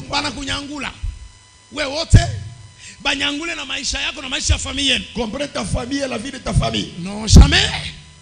Non, jamais. L'homme qui marche avec Dieu, je n'ai pas d'argent. Je n'ai pas de dollars. Je n'ai pas d'euros. Je n'ai pas de diamants. Je n'ai pas de cuivre. J'ai quelque chose, je vais te donner. Dieu est descendu. Il donne à Pierre les pieds. Amen. Amen. Pour terminer l'hémorragie, Dieu a kuisha la vie d'infirmité. Donne-lui les jambes. Oh là là, oh là là, oh là là, oh là là, oh là là. Pierre anasema c'est qu'on m'a donné. Qui le barinipatia? Pierre le dit. Qu'est-ce qu'on t'a donné? Le pied de ce boiteux. Qu'est-ce qu'on a donné à Pierre? Là où ils étaient avec l'infirme. Les pieds de l'infirme. Maintenant l'infirme commence à regarder. Il dit tout, il n'a pas. Ce qu'il veut me donner, c'est quoi?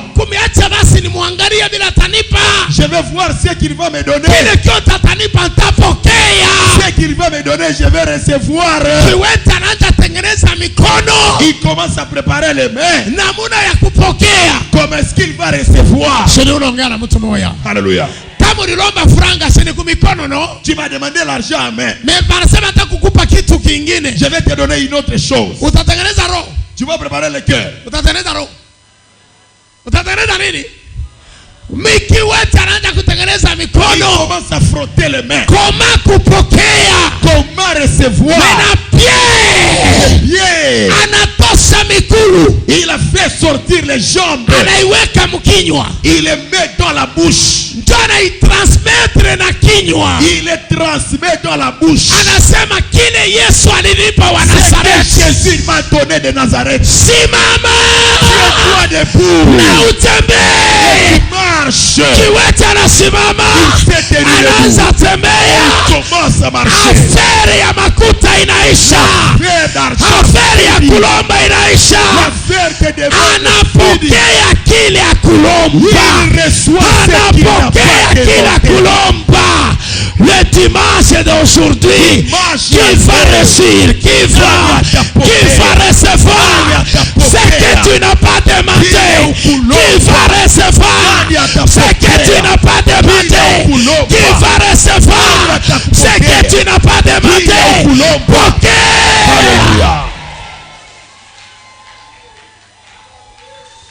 Oh là là, oh là là.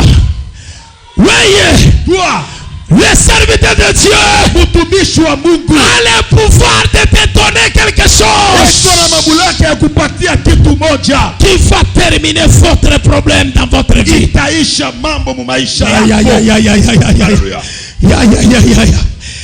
A le pouvoir de te donner quelque chose qui va changer votre histoire. Il est là devant toi. Il est là devant toi.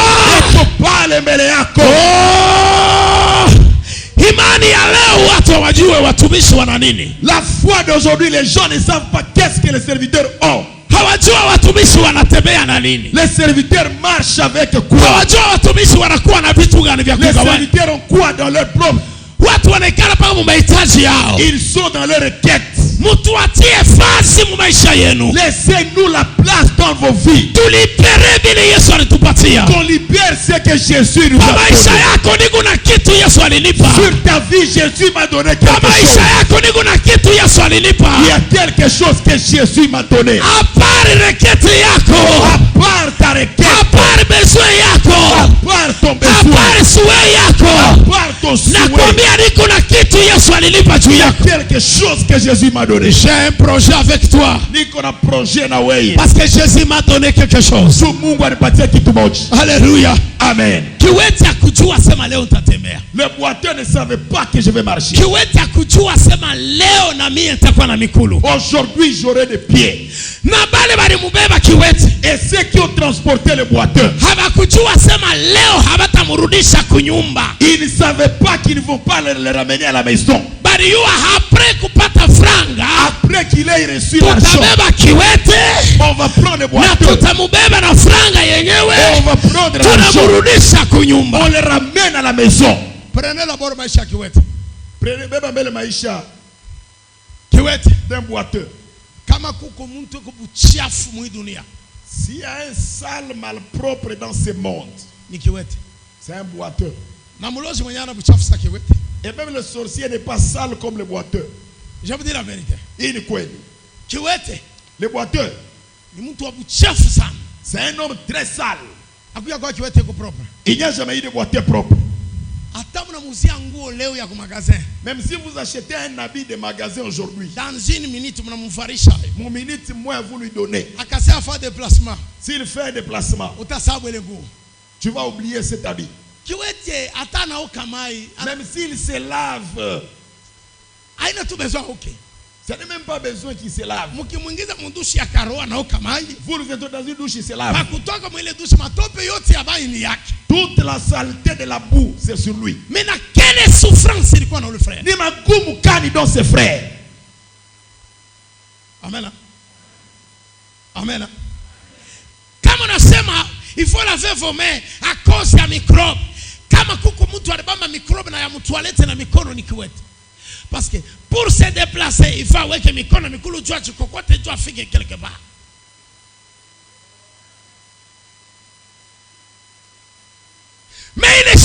Mais ce jour-là,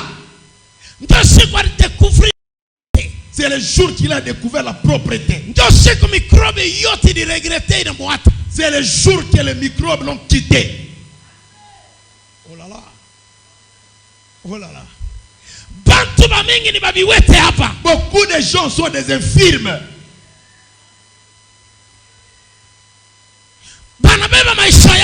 Ils prennent leur vie.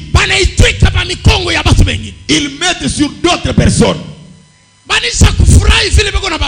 Ils se réjouissent comme ils les transportent. C'est mon oncle qui me transporte. C'est ma tante qui me transporte. C'est elle qui me transporte.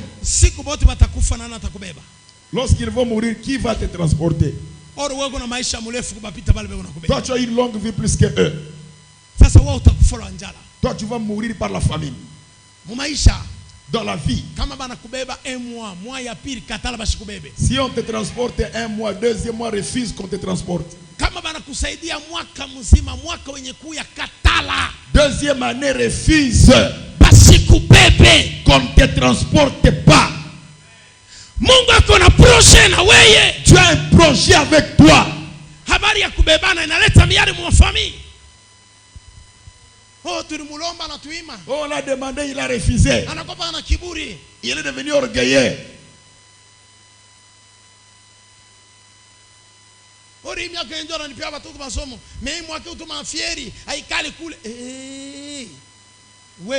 Toi.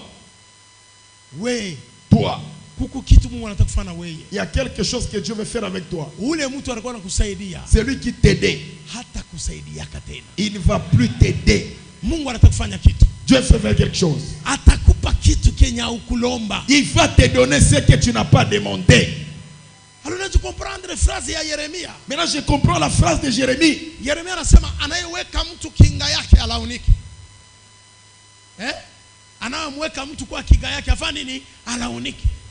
Donc alijua Mungu ndio anapaswa kuwa kinga ya mtu.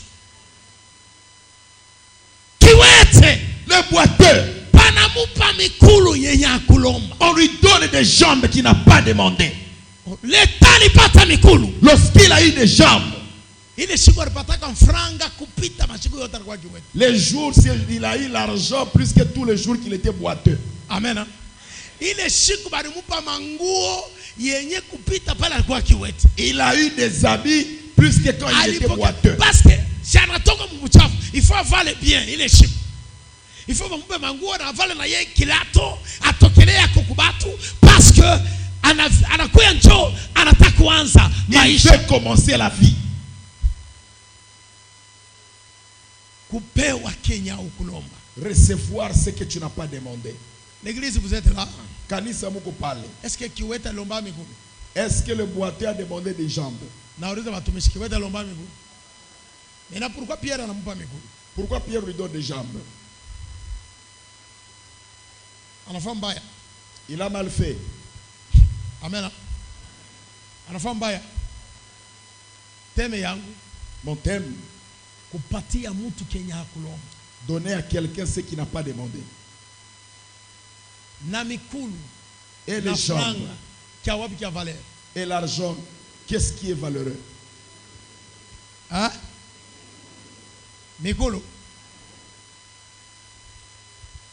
Mumaisha. Dans la vie. Il ne faut pas aimer ce que ton cœur veut. Laisse aussi à Dieu le temps. Moi je voulais que Dieu fasse telle chose. Moi je ne peux pas faire parce qu'il n'a pas encore fait ça. Je te dis mon sujet. Recevoir ce que tu n'as pas demandé. Mon sujet est clair. Recevoir ce que tu n'as pas demandé.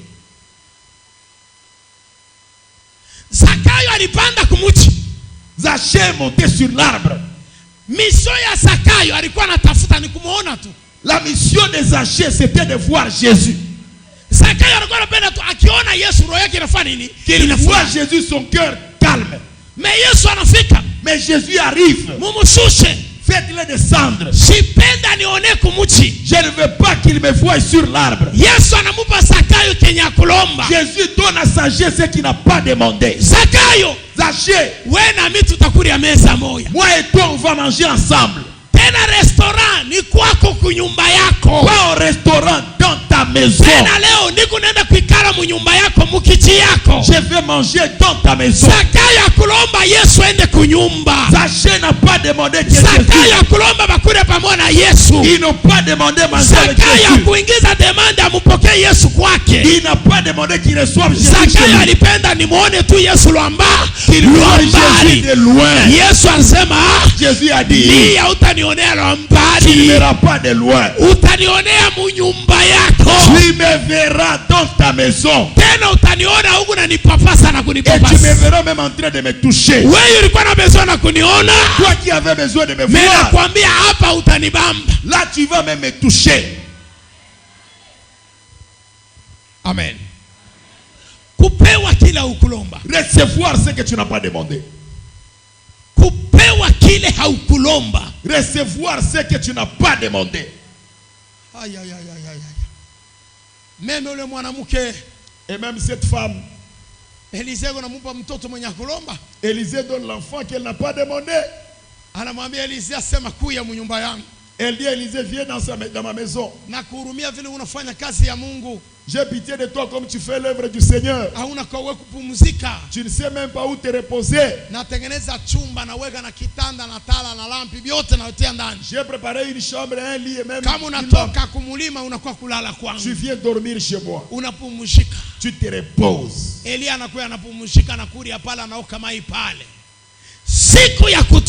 Les jours de sortie, il appelle cette femme.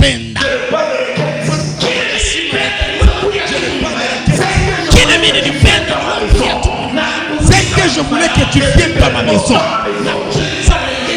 Et tu te reposes dans ma maison. C'était ça ma requête.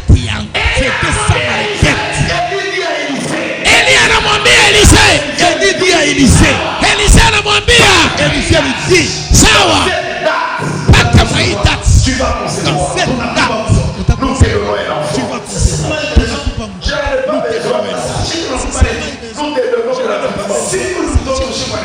Le jour que cet enfant est mort, la femme a utilisé une phrase. Est-ce que j'avais demandé à un enfant? Pourquoi tu m'as donné un enfant? Va le répéter. Je ne vais pas demander un enfant.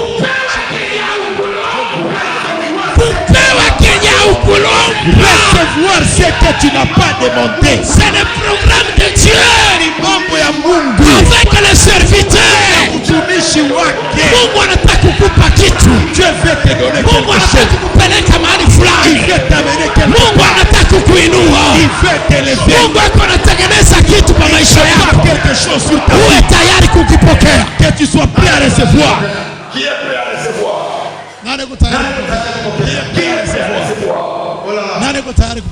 Qui est prêt à recevoir? Je vais dire à Dieu, cette semaine, qu'elle soit la première semaine, à partir d'aujourd'hui, qu'il prenne la liste de ceux qui n'ont pas demandé, il va le dire de ceux qui n'ont pas demandé. Qu'il leur donne ceux qui n'ont pas demandé. Qu'il commence à leur donner.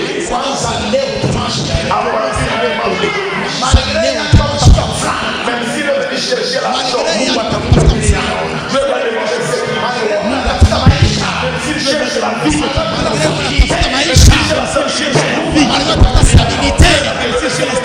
Mungu atakupatia. Lève les mains, je vais dire à Dieu.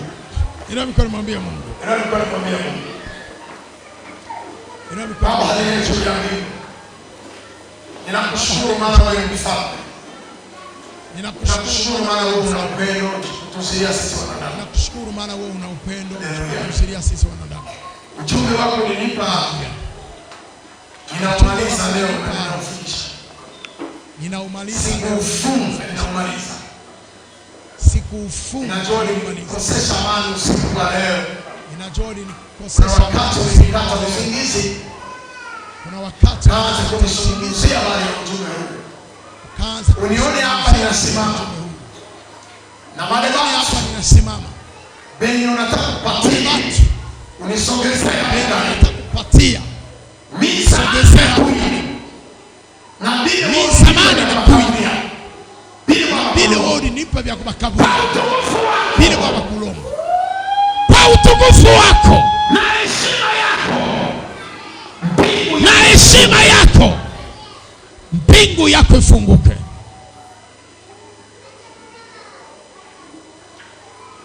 Mbingu yako ifunguke hii wakati. Mbingu yako ifunguke hii wakati. Bali nataka kukaburia bila makulomba. Bale naleta vitu vyote Mungu alisema ndani ya kanisa. Na bileta vitu vyote. Pokea kiako. Pokea kiako. Pokea kiako. Pokea kiako. Pokea.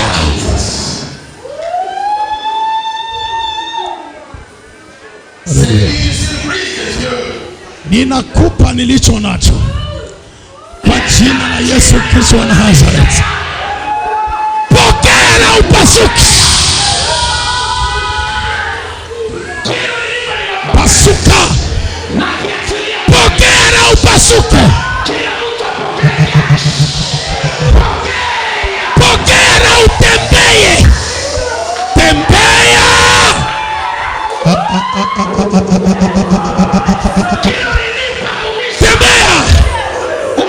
Tembea. Pokea na zawadi yako ipasuke. Pokea na masikio yako ifunguke. Na masikio.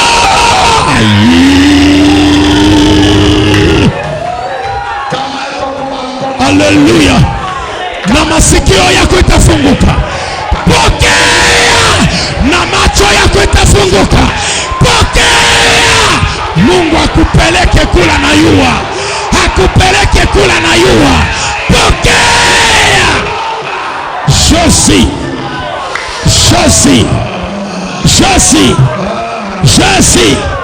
Balo ni planifié. Mukanisa ya epat.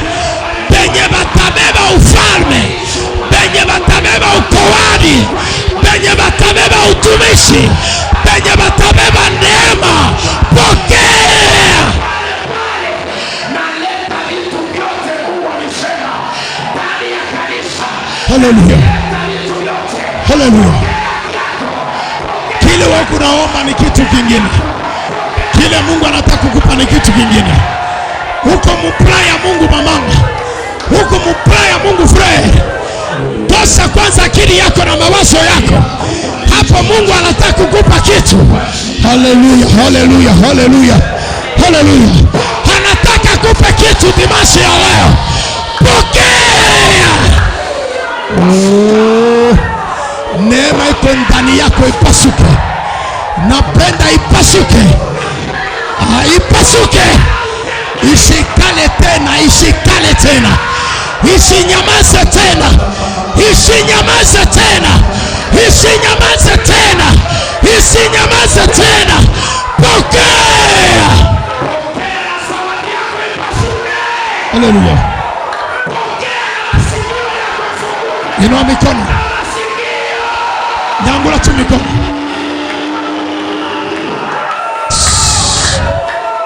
Kata maombi, nyangula mikono. Nyangula mikono. Mungu atafungua macho yako direct.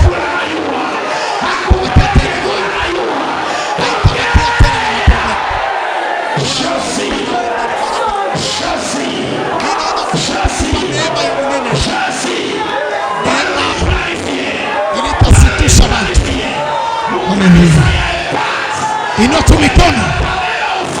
Kazi ya Mungu inafanyika. Niko naona Mungu kufungula mhubiri ndani yako. Niko naona mapasaje bibliki kunapasuka ndani yako. Haleluya. Niko naona Mungu kukuingiza mkongo. Yule konaenda na wewe. Eko na kuingiza mkongo. Eko na kuingiza mkongo. Niko naona Mungu eko naenda na wewe. Grace. Grace mwache tu apite, mwache. Naona Mungu eko naenda na wewe. Eko naenda kukupeleka mkongo. Haleluya. Parmi bakuba mkongo. Na wewe Mungu eko naenda na wewe. Parmi ba autorité. Parmi batu beko na neema. Parmi batu beko na ministère. Parmi batu beko na Mungu. Na wewe utakuwa parmi, na wewe utakuwa parmi. Naona kazi kunafanyika, kazi kunafanyika. Hauna peke, hauna peke wewe, hauna peke. Hauna peke. Naanza kwa kile kio kile. Mimi nakiona ndani yako. Nakionea ndani yako. Nakionea ndani yako. Nakionea ndani yako. Nakionea ndani yako.